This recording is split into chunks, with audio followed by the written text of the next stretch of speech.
In the southwest Pacific, approximately 1,800 miles off the east coast of Australia, in remote Oceania, lies Fiji's Lau Island group. With its incredible marine diversity and a vibrant traditional culture, the people of this archipelago remain actively engaged in marine-oriented fishing activities. The Lauans, in the villages of Nasangalau and Vakano, on the island of Lakemba, have a unique fishing method they call Vono. What is unique about this method are not just the technologies the Lauans use. Adolescents and children are an important part of these expeditions, and women direct the entire operation. Thousands of fishes are collected during these expeditions, and the scene is lively. Today, we will be visiting a fishing site on the reef flat between the villages of Nasangalau and Vakano. This location has not been used since the death of the chief's wife 30 years ago.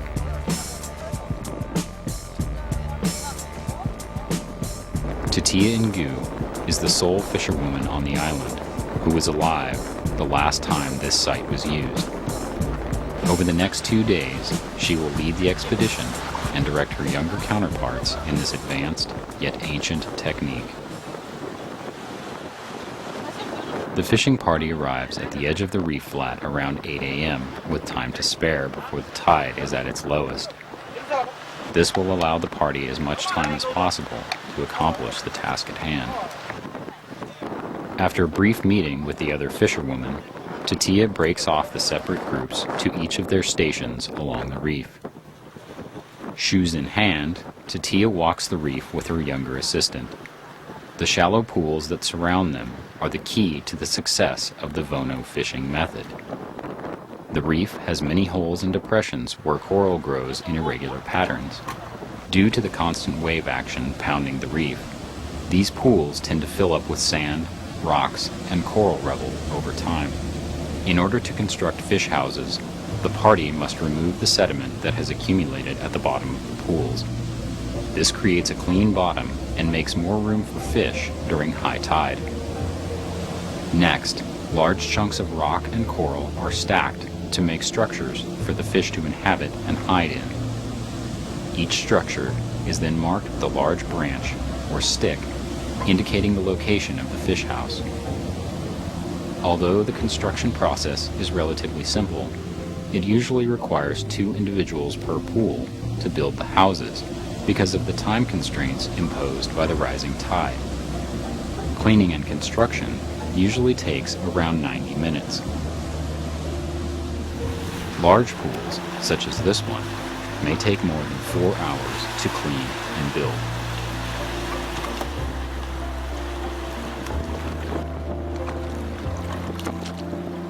These pools are excellent places for fish to mature, feed, and hide.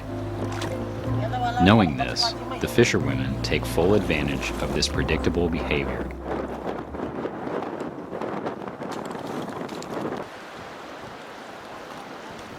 After she is satisfied with the progress, the lead fisherwoman begins removing obstacles from the reef flat itself. This includes this staghorn coralhead. Though ultimately destructive, this behavior is taught to the younger generations and is done for several reasons, including to keep the women safe at high tide, as well as keeping the nets from becoming entangled while they're being placed.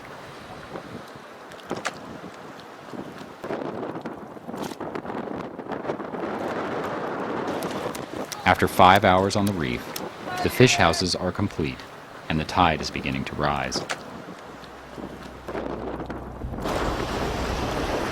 The group returns to the village, ready to focus on preparing their nets for the next morning.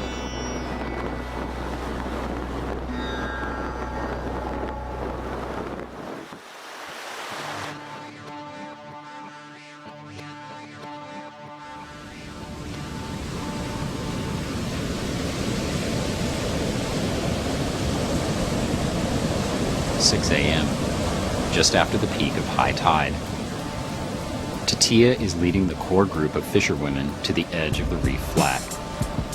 As they struggle with the surf, they must keep hold of 8 microfiber fishing nets, each 30 meters long.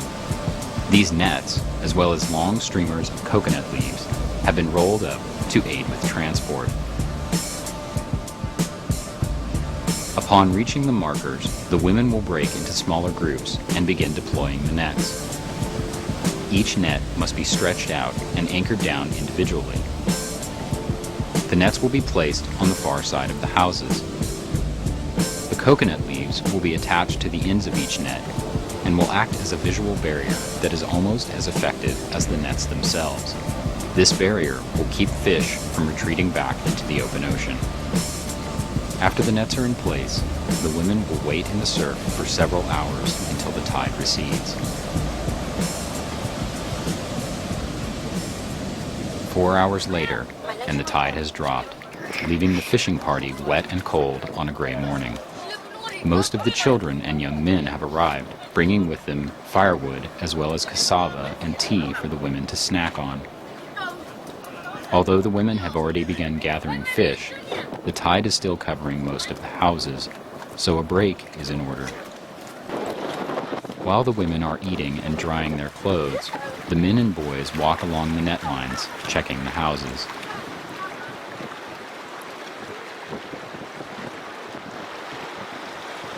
Let's go. Stop. It will be more than an hour before they are ready.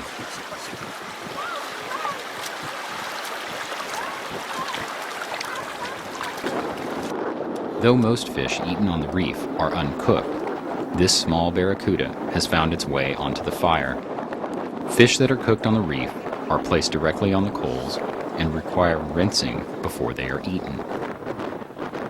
Uncooked fish will be cut up, much like sushi, and eaten with cassava, chili peppers, and lime. The tide is now close to a manageable level. Bundles of vine, the Lawans call duva, are passed out to each of the lead fisherwomen. These bundles are pounded with sticks against the reef and then swished in the tide pools.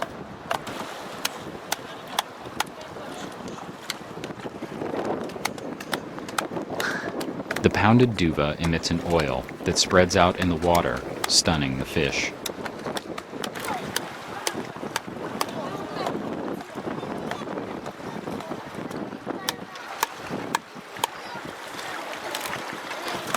Some of the stunned fish are herded into nets, where groups of young children work together to collect the fish and place them in large baskets made of woven coconut leaves. In a single house, the fish can number more than 400. Lawans are indiscriminate in their collection and take every fish that is found. Children as young as 5, armed with sharp knives, eagerly help collect fish from the net and place them in the baskets.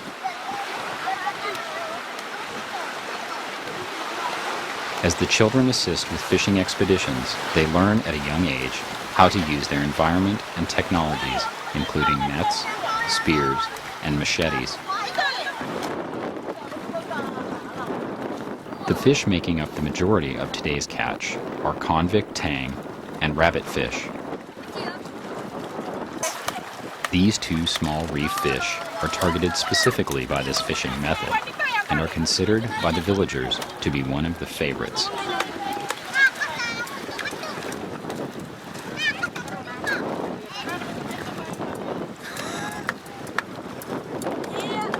Soon, the baskets are full and the pace of work slows.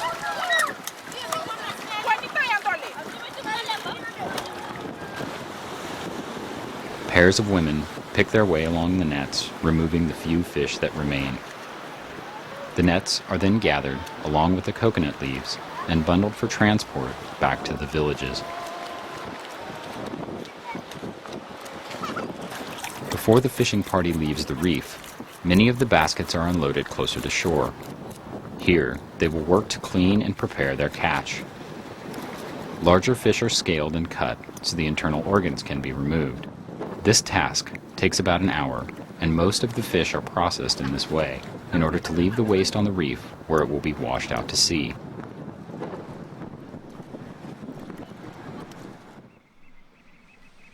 Contemporary indigenous cultures have much to teach us about the diverse ways that people live. With the population of Fiji's Lau Islands engaged in relatively traditional economic and subsistence practices, Lau offers an opportunity to document unique fishing practices and lifeways in detail. This research has improved understanding of indigenous Fijian foodways, marine-oriented subsistence strategies, and the complex social relations surrounding inshore fishing. We hope to illuminate the contributions made by women, adolescents, and children to the overall subsistence system. These fishing practices have changed little in thousands of years. Today, Lauans are deeply engaged in a global system, and their lifeways are acutely connected with the world beyond the island on which they live. From the microfiber nets used to collect fish, to the Nikes they wear on their feet, and the steel knives purchased from passing cargo ships, Lauans are aware of a world different from their own, because they are part of it.